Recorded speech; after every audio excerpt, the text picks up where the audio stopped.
Hello, sir. What's your name? My name's Andy Meyer. Andy, are you one of the organizers of this event here? Yes, I am. I'm on the outreach team. What exactly is this here? Occupy Houston is a movement officially to end the corporate corruption of our democracy. And what that means is basically we want campaign finance reform. We want to get corporate money out of politics. We see what it's doing to our country, our democracy. It's destroying it. We want criminal prosecutions on Wall Street. We want to see some of these bankers who committed financial fraud during the financial crisis go to jail. So we want accountability on Wall Street. And we want to see an end to corporate personhood and reversal of Citizens United, which is allowing, money to become speech. Money silences speech. I love that. Money silences speech. And we want the corporate money out of our political system, and basically we want a recognition that corporations aren't people and don't have the right to just buy anything they want, including our country. Now, interesting enough, it's been said that you guys didn't stand for anything. I asked you one question and you seem to have a whole list of demands ready to talk about.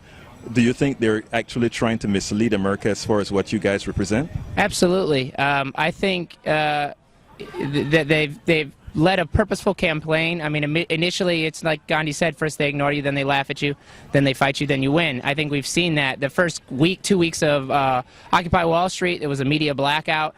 Now they're basically in the ridicule stage, right, where they say you're unorganized, you don't have a message, you don't know what you're doing. And I think we're starting to transition even into the fight you stage with, like yesterday, Mayor Bloomberg calling for the removal of protesters from the Liberty Square. Now, interesting enough, I spoke to a person at Occupy Boston, a person at Occupy Pittsburgh, a person at Occupy DC, and a person at Occupy New York today. And each one of them had the same thing to say. Now, my question to you is, they're going to have a problem in the next few weeks in that weather is going to probably play an effect on the movement out there. What are your plans for here in Houston? Well, I think we're fortunate being here in the South. The weather's not nearly as much of an issue, and in fact, November is probably going to be an ideal time for us to be down here. We haven't been allowed to use tents. So far, the police have not given us too much trouble about the sleeping bags or having tarps over us, but I think really the only concern we have is about the rain. The cold really is not a problem here in Houston, so we're in a much better shape than somebody in New York.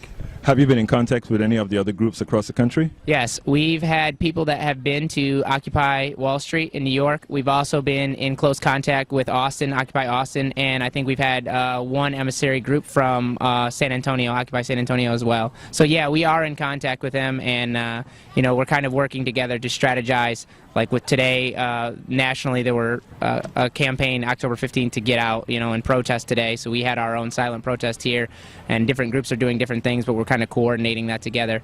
We're looking at a divestment march here in the city of Houston to coincide with New York's call for a divestment campaign from the banks on November 5th, which is Guy Fawkes Day. So yeah, we are talking to other groups and coordinating with them, especially here in Texas. Well, Andy, thank you very much for the interview. That was wonderful. Thank you.